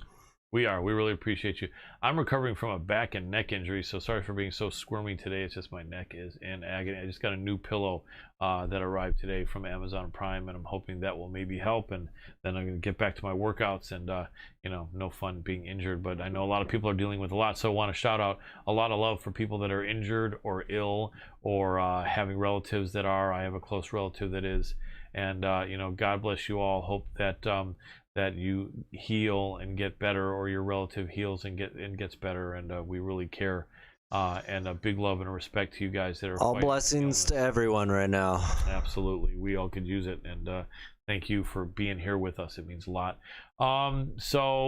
Yeah, we've got 15 minutes. So Ji-Young Kim, and that's gonna be a tough fight. Koreans are such tough fighters, really real true warriors. Love my Korean friends, and just amazing martial artists.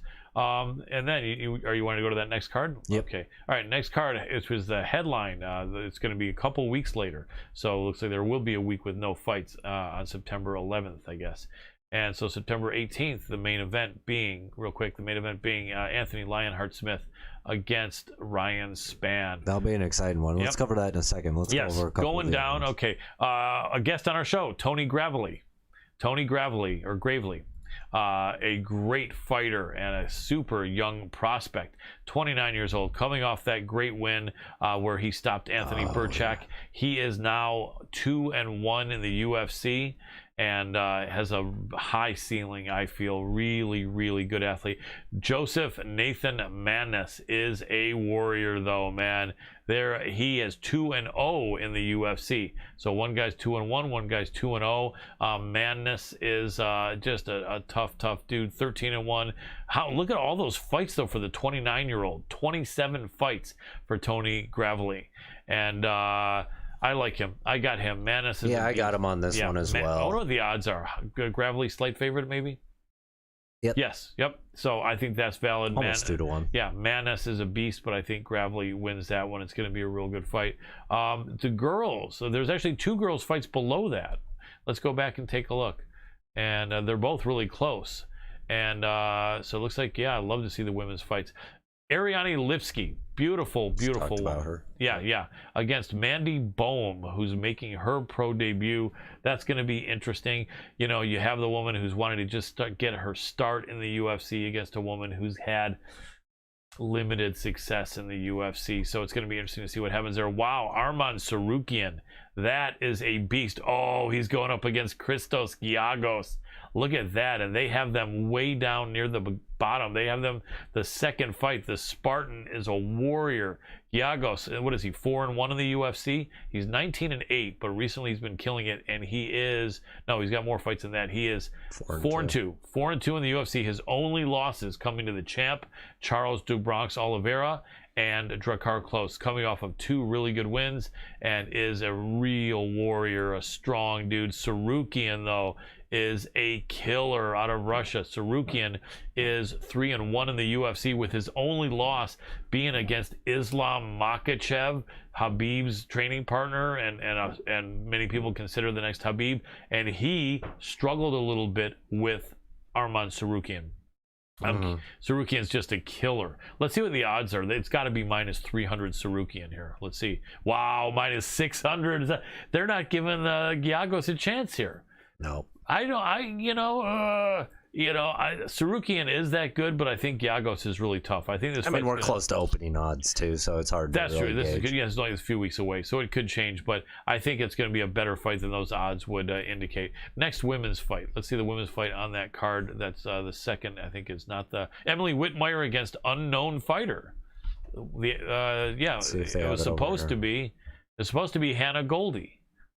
So either that's recent information that hasn't been updated, or Goldie has fallen off that fight. We had Hannah Goldie on our show, and she's very tough, but being that fight may not happen, there's no point in us breaking it down. 2 tough guys, Haley Alatang and Gustavo Lopez, but you know what? Let's not spend too much time on that. Blanchfield, okay, here we go, women again. Erin Blanchfield against Sarah Elpar. Sarah Elpar was on our show. Very tough woman, likable woman, 9-5. She's 30 years old. She did get thrown to the dogs against Jessica Rose Clark on super short notice, and she did get beaten down pretty badly. But this is going to be a little bit of an easier fight against Erin Blanchfield. Blanchfield is 22-year-old Henzo Gracie student, 6-1, but she's making her UFC debut. Yeah, coming out of Invicta, 2-1, actually 2-2, 3-1, 4-1, 4-1 in Invicta, and a 6-1 overall record. Erin Blanchfield is tough. She wants to win her UFC debut for sure, but Sarah Elpar does want to redeem herself after getting that loss in that tough fight on short notice. So they're going to go at it. I think it's going to be an exciting women's fight, and the odds have Blanchfield a big favorite. Wow, they're just basing their view on Elpar completely on her getting manhandled by Jessie Jess. I don't think that's fair. I don't think that's fair at all. I think Elpar is going to be in that fight.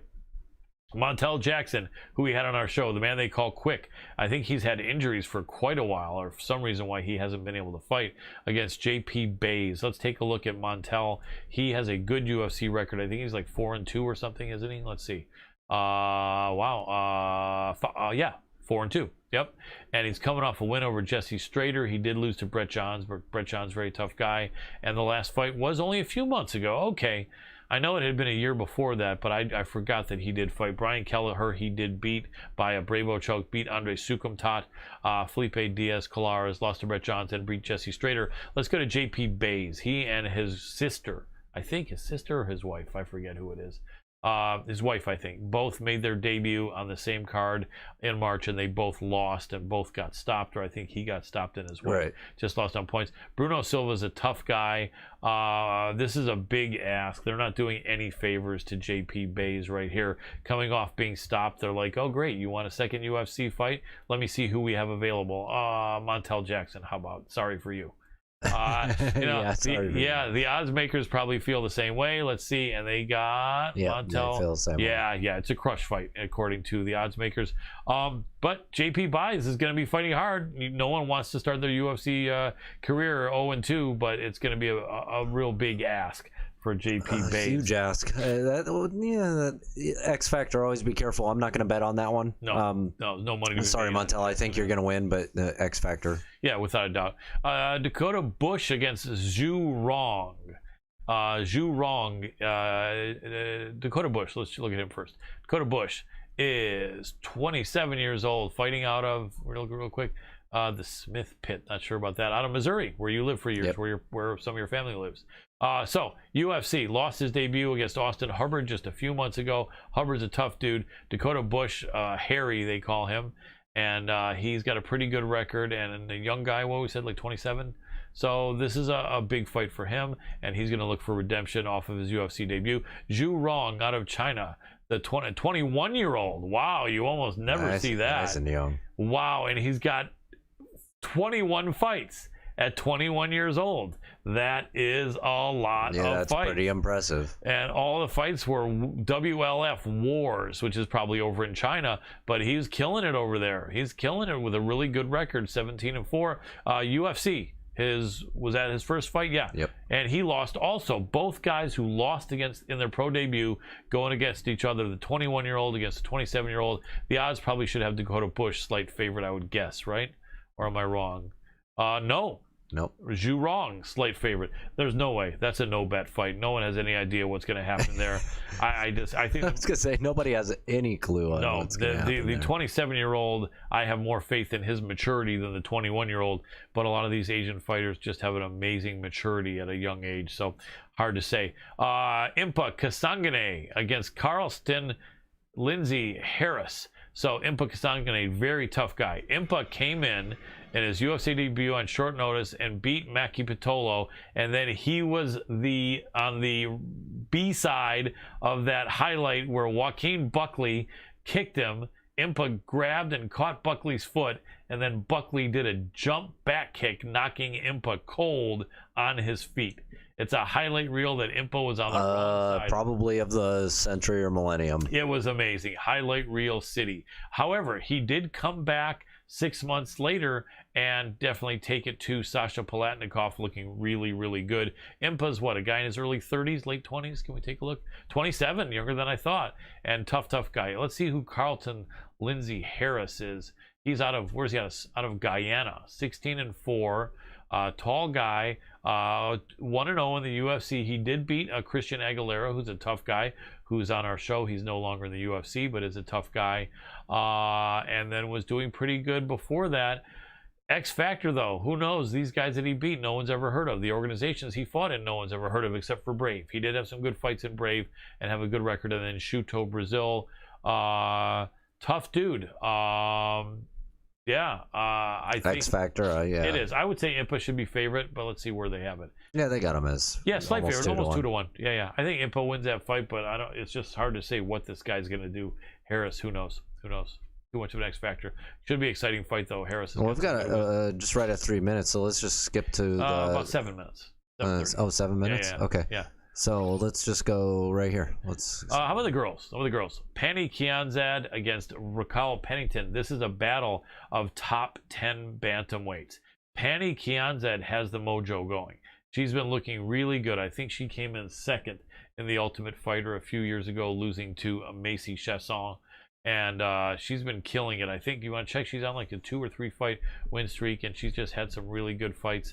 29 years old, out of Sweden, 15-5, and she is, here we go. Wow, 4-fight win streak. She had lost to the Raging Panda, Julia Avila, 2 years ago. Since then, nothing but green, nothing but wins. She beat Jessie Jess, she beat Betch Correa, she beat Sijara Eubanks, and she beat Alexis Davis. All tough girls. Raquel Pennington, even more of the veteran than she is, though, at 32 years old. Raquel has got like 15 UFC fights. She was on the Ultimate Fighter like 7 years ago. We did have her girlfriend and life partner on the show, Tisha Torres, a few weeks ago, and she said Raquel is really ready. Raquel beat Miesha Tate, lost to Amanda Nunes, lost to Jermaine Durandamy in a tough fight, beat Irene Aldana, lost to Holly Holm, and then beat Marion Renault. Important fight for both of them. Raquel has had that title shot and came up short against Amanda Nunes, but everyone does. Pannie would like to get there and is probably maybe the hungrier fighter, but Raquel is so tough. What are the heights? Are both girls about 5'7"? I think so. Yeah. Pannie's 5'7", and Raquel is 5'7". Yeah, and only a couple years age difference. The amount of fights, 19 fights for Pennington, 20 fights for Kianzad. Pennington's has more UFC experience, has better grappling, I think, than Kianzad. Kianzad's a better striker. Odds makers give it slightly to Pennington. That's going to be a really good fight. The winner, in my opinion, is top 5 in the women's bantamweight Oh, absolutely. division. Yeah, they're both close right now, I think. It's hard to skip this one. I was gonna say let's skip this one, No but problem. let's not. Joaquin Buckley from Detroit, Mercy Alago training there with our friend Curran Jacobs and Chaos Williams. Joaquin did have a tough luck where he got caught by Alessio Di Chirico after having been on a good 2-fight win streak. He's 2-2 in the UFC. His losses are 2 tough guys, Kevin Holland and Alessio Di Chirico. He beat Jordan Wright and Impa Kasangane, 2 very tough guys. He's still a young man, isn't he? At 27, 28? 27, yep. And tough guy. Let's see Antonio Arroyo. Arroyo, 32-year-old, taller guy. Everyone's taller, though, in the middleweight division than Joaquin Buckley. Coming off of 2 losses. Actually, wow, he's 0-2 in the UFC, losing to Andre Muniz and Duran Win. You don't want to be 0-3 in your UFC because there's a 3-fight contract I think that they hire you for, and you strike out and you shoot blanks on all 3 fights. You're usually the one that's out of the UFC. So he's going to be fighting really hard. Jim Miller, probably a man who has the most UFC fights of anyone that's not named Cowboy Donald Cerrone. I think he literally has 25. Jeremy Stevens. Or Jeremy Stevens. He's got like 25 or 30 UFC fights. He's, 40 years old almost? 38 years old at lightweight, which is not young. Lost 2 of his last 3 fights, but has been, in his last few years, he's been winning 1, losing 1. But first time there's 2 in a row. Wow, except for many years back. And he's going up against Nicholas Mota, much younger guy, 28 years old, making his debut. Wow. I feel like that's almost disrespecting Jim Miller to have someone making their pro debut go up against a guy with 30 UFC fights.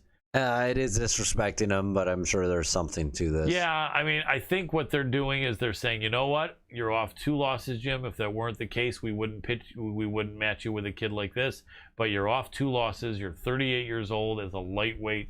We got to see if you can even beat the guy making his debut. I mean, Monta's coming out of Dana White Contender Series with the win, and an exciting one at that. So I think this might be a little bit of a career builder. Yeah, is well, what they're thinking. you know what? They got Miller as just a slight favorite. Either this is going to be the veteran teaching the newcomer a lesson and beating him easily or beating him decisively, or it's going to be a passing the torch. And I think that's what the setup here. I think you see that as well. Oh, of course. I think it's passing of the torch, honestly. I think it's career builder. For Nicholas Mota, or Yep. Mota, unless the veteran comes and ruins his fun, which I think might very well happen. Anyway, the Hulk, crazy man, 27 years old, Ion Cutelaba, coming off that draw with our friend, the Hanyak, Dustin Jacoby, who just fought this past Saturday, losing 2 fights against Mega Ankalaev. There's no shame in that. Losing to Glover and then beating Kilo Roundtree and a few other guys.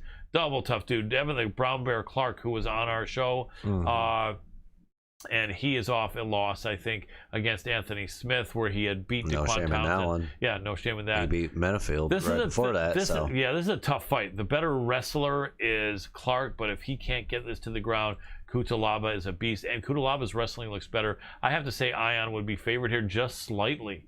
You know, Devin is a nice guy. I hope Devin wins because I don't know Ion Cutelaba personally. He seems like a wild man, but a good fighter. Close fight. I don't know. It's a scary fight for Devin. He's got to have his wrestling his wrestling's got to be really on point in this fight. I mean really. Anyway, we got 1 minute, so let's just jump to the main event. Lionheart against Ryan Spann. Lionheart's had some losses and some wins. Ryan Spann is Fortis MMA. Let's see Ryan real quick. I think he's winning mostly, except for like 1 loss recently. Big opportunity though. Ryan Spann is 19-6 his last few fights. He did beat Misha Serkinov. He stopped him. He did get caught by Johnny Walker, but other than that, he's been killing it. Yeah, this looks like another possibly passing torch fight because Smith has got to be 35 or 6, isn't he? Yeah, 33, but he's got a ton of miles on him. And Ryan Spann is what, 29, 30? You're going to look real quick. The Fortis MMA fighter, Ryan Spann, is 30 as well. So I think this goes to Spann. I really do, but I think it's going to be a really hard fight. I think it goes to Spann too. And if Lionheart loses, Dana White may be having that talk with him soon because he is so great on the mic. Excellent commentator. So this may be the fight that makes him a full-time commentator. I'm sure that's the plan. Nothing wrong with it. I mean, there's he's some great. guys that are just better on the mic. Not necessarily because they're bad. Yeah, they just fighter, it's just at 33. He's just been. Yeah, it's at that time, and it happens. It does. All right. Let's get ready for our next fight. Let's give our next fighter a call. Those of you that are watching right now, thank you so much. Make sure to give us likes, comments, and shares over on our social media. It's at MMA Power Hour. If you're on Fight TV, make sure to head on over to the Hannibal TV. Check that out on Facebook. You can watch us over there. And then also, if you're on the Hannibal TV or anywhere else watching right now, make sure to hit us up on Fight TV. So show some support. Subscribe to our channel. It's FITE.tv. And make sure to subscribe to MMA Power Hour. Or for my friends in Scotland, subscribe. Boom, boom, boom. There he is. Hey, Alex, are you there? Oh, no, not at all. Can you hear me, Alex? Yeah, 1 second. No problem at all. And there you go. Fantastic. Excellent. So we're live, Alex. I'm going to give you a proper introduction and we'll jump right into things. So ladies and gentlemen watching, really happy to have this next guest back on the show. An amazing fighter, an amazing teacher and coach. The man is a part of the amazing team at Fortis MMA, part of his own amazing team at Gracie Baja, the Woodlands, where he is the head instructor and owner. We're talking about UFC welterweight contender, Mr. Alex Morono. Welcome back to the show, Alex. Cool. What's going on, man? Thanks for having me. You're welcome, man. I really appreciate you. You have a big fight coming up yourself this Saturday, and we're looking forward to that fight. But also, first want to give you congratulations on that great victory from your student at the Gracie Baja, the Woodlands, and teammate, Mr. Ricky Tercios. You gave him the black belt on the air, which is always such a great thing and an honor. Did you see where they asked Ricky in that after interview which meant more to him, winning the Ultimate Fighter or getting the black belt from you on the air? And he really had to pause. I think he ended up saying both of them had equal impact, and that shows how much he has respect he has for you and that black belt, because you know a lot of guys would have said, oh, I love the black belt, but winning the Ultimate Fighter is everything. But your guy had a lot of respect, and really he couldn't say which was more important. So I think that was a really cool thing. Yeah, I was actually standing there with him behind the camera, and he actually answered the black belt. I thought he was going to answer the winning the tough show. That's what I expected him to say. That's what I probably would have said. But man, Ricky's like the most martial arts, you know, involved guy you'll ever meet. He really enjoys all the aspects, and it was cool to hear that answer. Yeah, I didn't know. You're right, because I got cut off and I was distracted, I think, by something during that interview. So he did say the black belt. That's awesome. Yeah, I'll tell you this: a Brazilian Jiu-Jitsu black belt, for people who are watching the show that don't train Jiu-Jitsu. I'm not diminishing black belts from striking arts, because I started in striking before I got into jiu-jitsu, but getting a Brazilian jiu-jitsu black belt from a legitimate school and a legitimate teacher who's a UFC fighter like Alex Morono, you got to go through hell. I mean, I'm not a black belt. I'm just a purple belt, and my body's breaking down because I'm getting old, so I think a black belt has to be in my next life. I watch my younger friends get them, and I say, I'll see you in my next life at black belt for sure, but probably not going to be in this life. But the hell you have to go through, literally, man. It's like, what do they say, Alex? When you start jiu-jitsu, if you're in a class with 100 people, you see maybe 50 of them at blue belt. You see maybe 20 of them left at purple belt. You see maybe 3 of them left at brown belt. And I think none of them except you out of 100 people at black belt that you started with, pretty much, right? Yeah, I mean, yeah, that was pretty common. I mean, I've been doing this for 15 years. You know, Ricky was training for 13 years, you know, when he got his black belt. And, you know, there's probably been a few thousand people I've encountered along the way. And there's a handful left, but I mean, fewer than 1%, I'd say, actually make it to the black belt. It just takes some time. But even at my gym now, like in January, I got my 2nd degree, which means I could promote to black belt. Awesome. And there were like 10 guys that I'd been training with for over a decade, who were patient, and you know they'd seen the head coach role kind of get shifted from our original instructor, who moved to myself, and then 5-6 years later that I was eligible to rank them up, and it was just cool seeing how long a lot of these guys waited. You know, the average was like 14 years for some of those guys. Yeah, I believe it. What is it about Brazilian Jiu-Jitsu and other really, really difficult martial arts that if you start in a class with 100 people, that's a lot of people, but let's say you start in a school, or 100 people starting the same time, what is it that makes it so that you only see about half of them at blue belt because the other half have dropped out?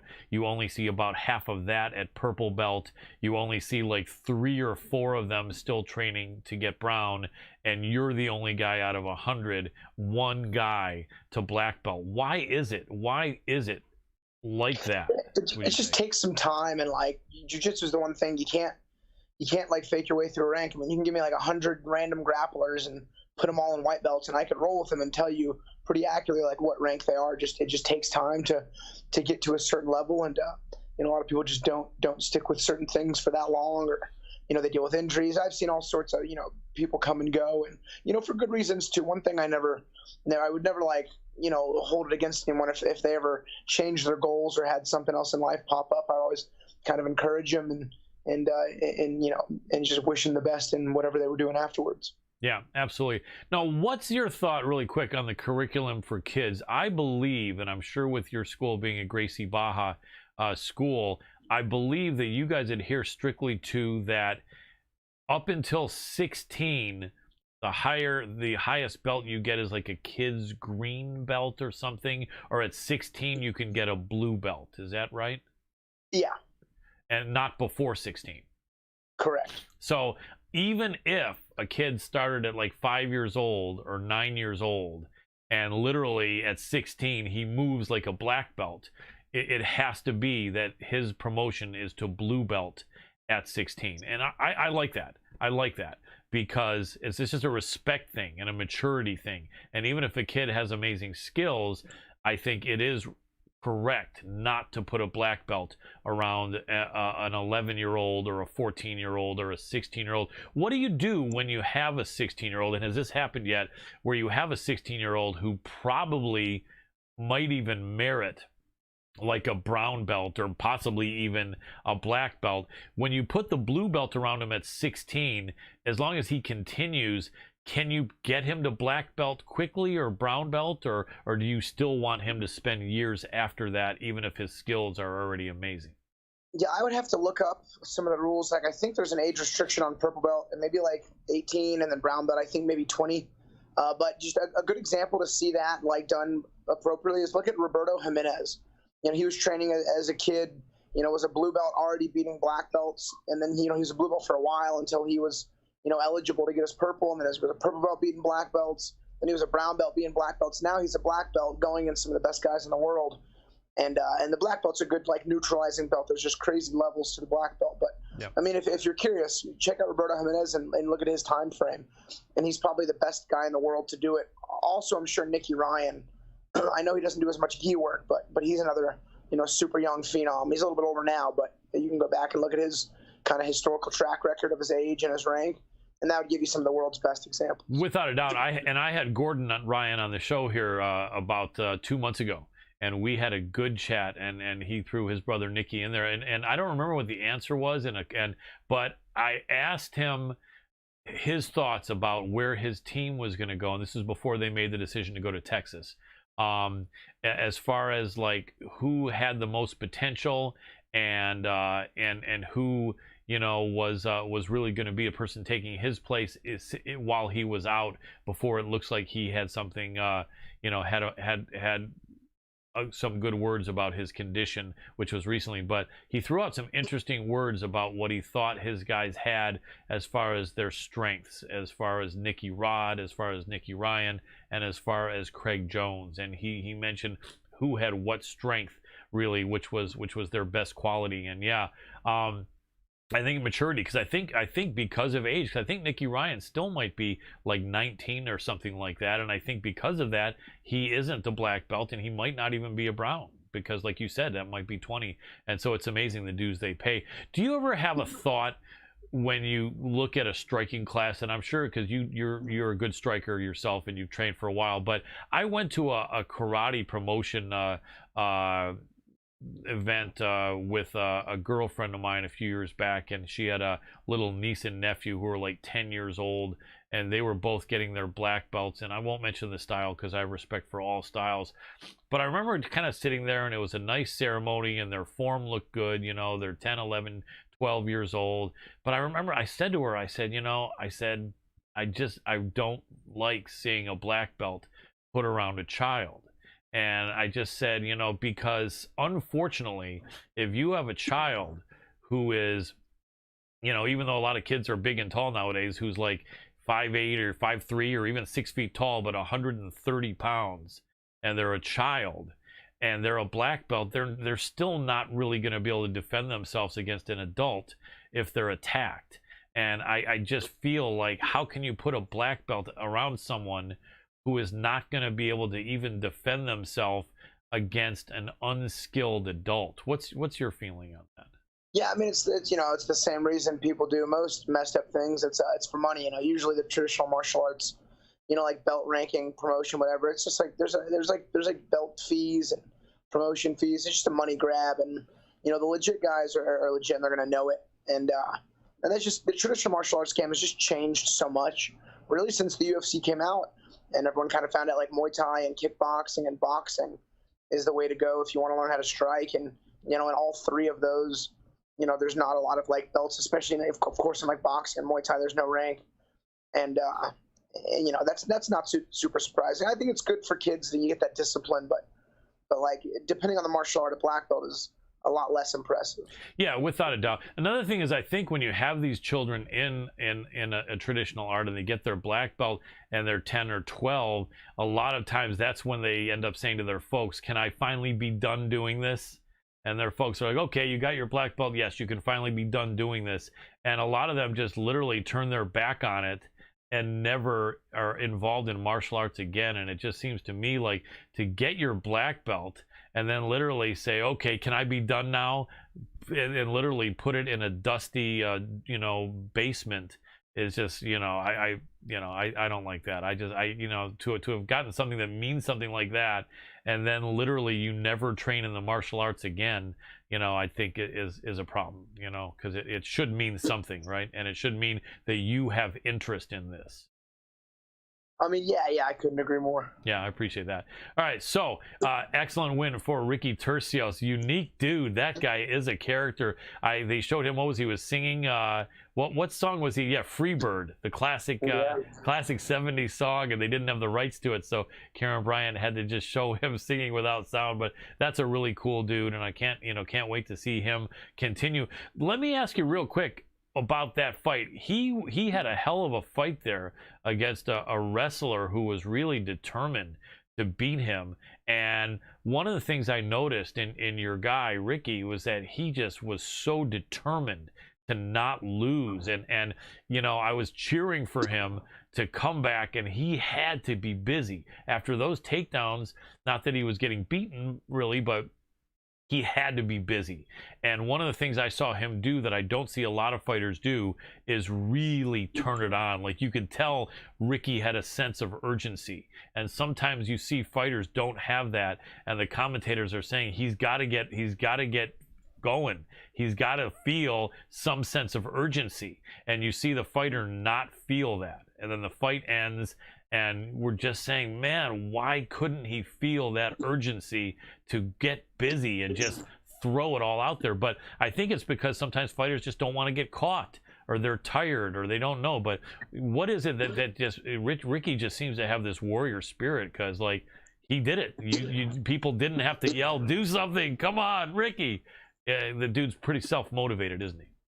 I mean, yeah, for sure. And there was a lot on the line. That was more than just an average fight. He fought his butt off in the house and trained super hard for this. And this was more than just an average win. Yeah. And again, I commend him for that as well. I've been in fights before. I've needed to get up and didn't, and Rick didn't have that in his system. That was awesome for him to listen and kind of forge ahead.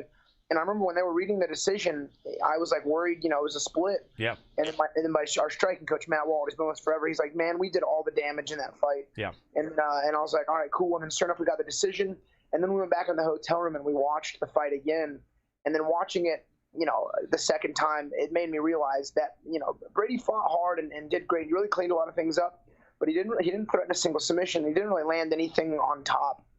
So his takedowns got him a little bit of top control time, but I mean, Ricky almost doubled his striking numbers and had swept him a few times, threatened 2 triangles, had a really deep guillotine. And the fight was actually not as close as I remembered watching it back. Yeah, I believe that. He really was touching him, and he just kept putting it on him, and he kept being busy, and that's something that is really important. He's a tough dude. What weight division? He was bantamweight, is that it? Bantamweight, yeah. Nice. There's a lot of good dudes there, and he seems like he's going to be a great fighter to watch. Now, when he's your student over at Gracie Barra, does he go over to Fortis at all, or is he not involved with Fortis at all? No, he's been with me a time or two, but he actually was in Sacramento for 5 or 6 years. So when he travels for his cross training, he'll usually go to Alpha Male back in Sac. And then when he's in Houston, he'll train with us. Nice.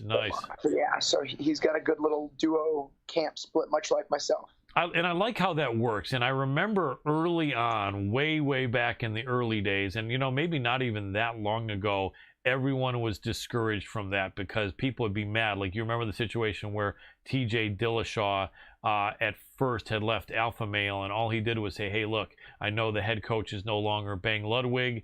I'm close with Bang. I'm just going to do some training over here with Bang, and then I'll train with you guys at Alpha Male. And I don't know the exact word on it, but I think this was 6-7 years ago, and Uriah Faber was like, no, what are you talking about, dude? You're training for Alpha Male, or you're training for Alpha Male, or you're not a friend of ours. And yeah, man, I don't know. I wouldn't take TJ Dillashaw over Uriah Faber. It's like an angel and yes, that is true. Yes, no, I'm not trying to make Uriah the villain. I do agree. You're right, and I'm glad you clarified that.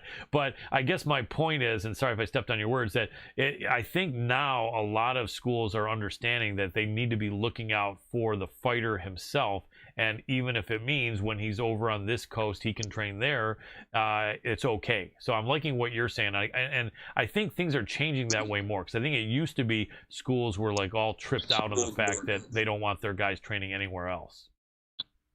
I mean, that's fair. You know, I go to Fortis. I mean, the training is amazing. The training partners are amazing and super high level. But I go there for one pretty big reason, and that's the coach.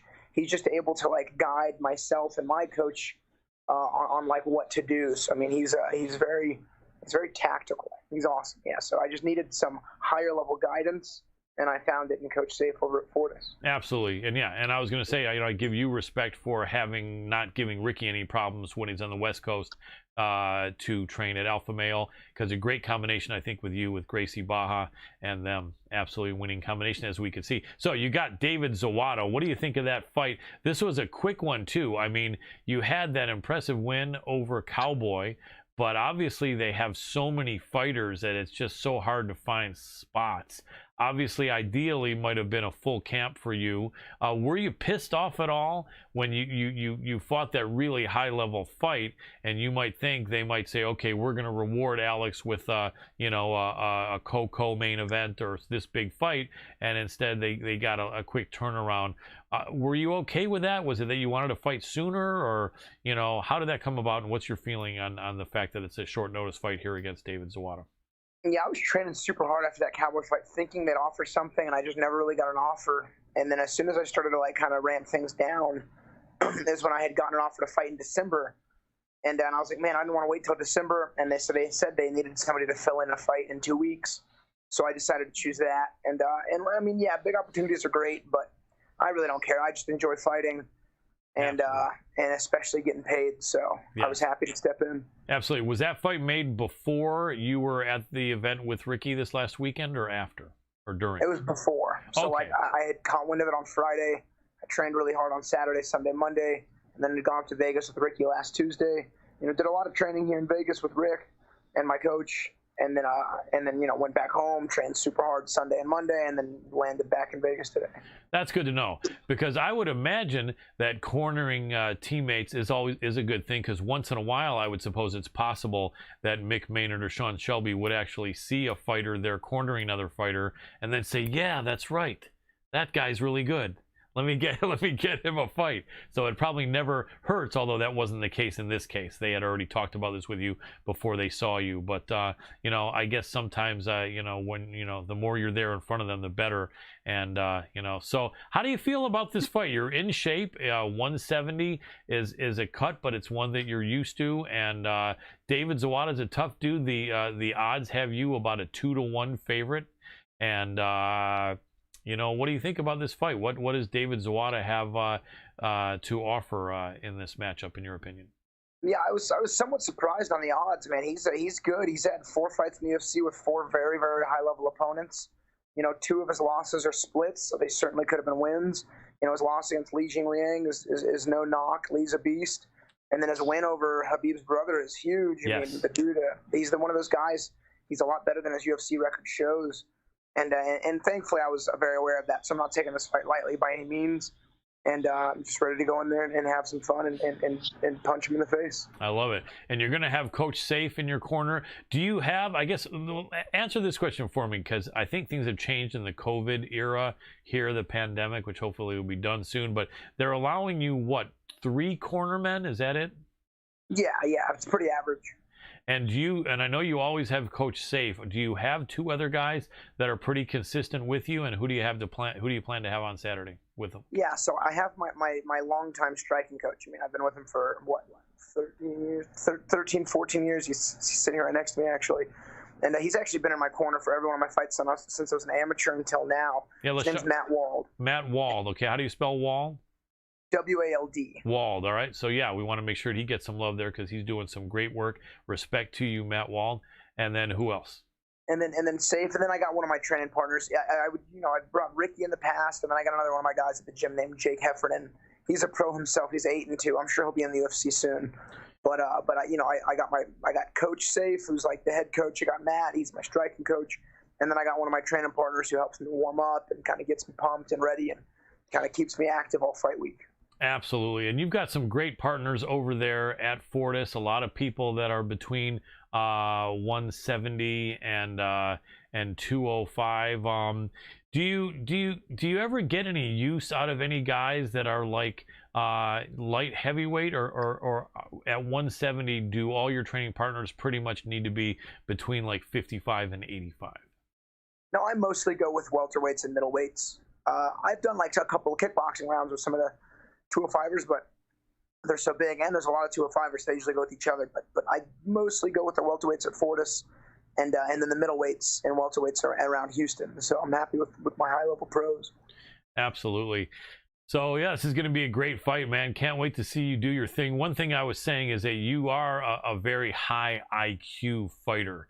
And I think the fact that the old statement, when you teach, you learn. My mom was a longtime teacher, and she used to say whenever I was good at something and I would help to teach people, I was always good at it. And I always loved doing it, man. I always loved teaching and coaching, and don't do it ever anywhere near a high level like yourself. But I think it really does help you learn. I think it's a really good thing for a guy that's still young like yourself to have your own school and be actually helping to coach and teach people. Don't you agree? I mean, yeah, I've been teaching for like 7 years now, and yeah, one of the best things about it is I do 4 to 6 hours of martial arts a day, so I'm always in it. Even like when I'm not training super hard, I'm still grappling and kickboxing every day and running through techniques and coaching guys at tournaments and in fights. So yeah, I've been living and breathing it since for over a decade now.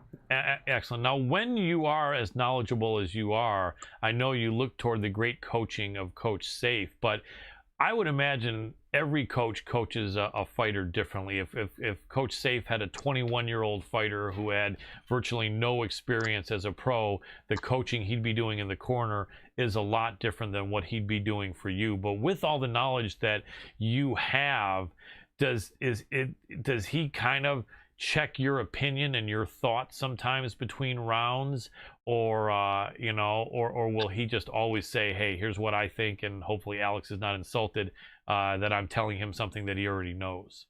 No, come fight time, I'm 100% down to hear whatever he has to say, and I'll just go out there and fight.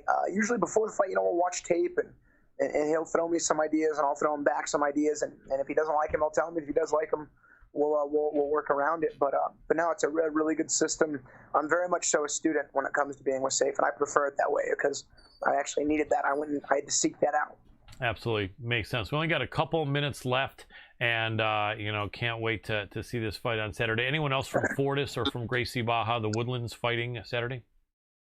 No, just be on this card. This card was actually supposed to be in London, but COVID switched it back to the U.S. So I'm actually only one of 4 Americans on the fight card. That's right. No wonder there's all these Brits on there. I was just talking to my producer about that, saying there's a ton of Brits on this card. Very interesting. And so, I remember the question I was going to ask, and then we'll wrap it up.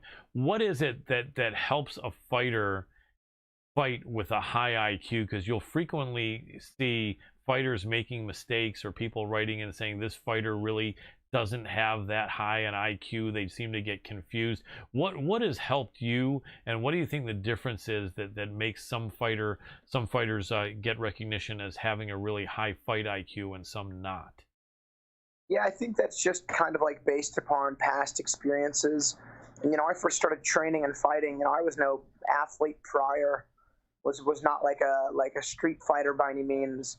So anytime I fought someone who was like seemingly like bigger or more muscular, more athletic, or like tougher looking, I was always just over prepared. So I always like really focus on like technical gains out of fight camp.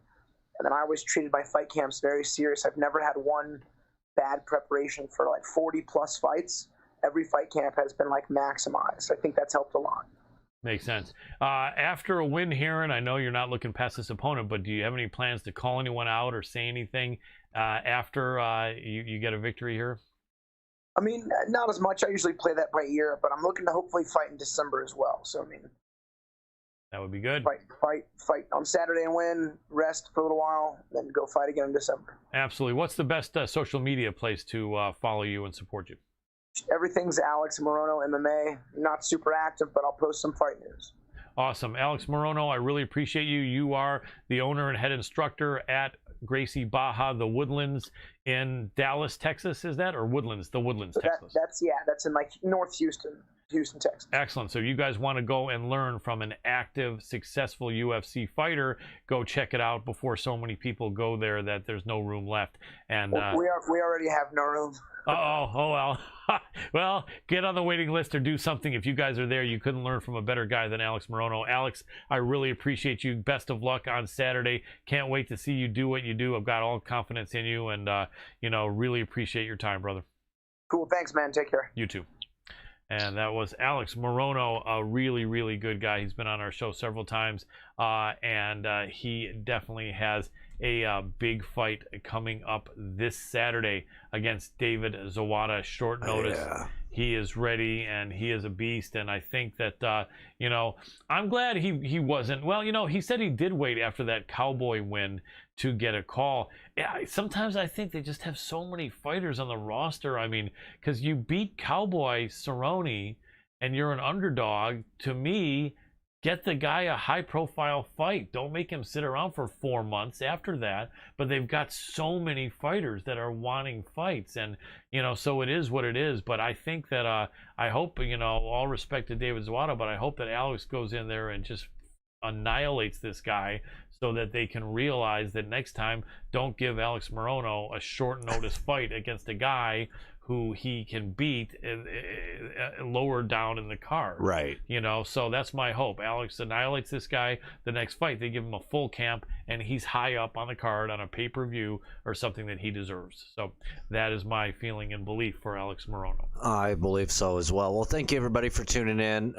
We've got somebody, I'm going to go edit out one of their comments, but thank you everybody for tuning in. You're absolutely amazing. Thanks in advance for all the likes, comments, and shares. Hit up our social media if you haven't already. If you're over on the Hannibal TV or any one of our other sources, go ahead and go on over to Fight TV. It's FITE.tv. Subscribe to our channel just by putting it in our name in the search bar. It's MMA Power Hour.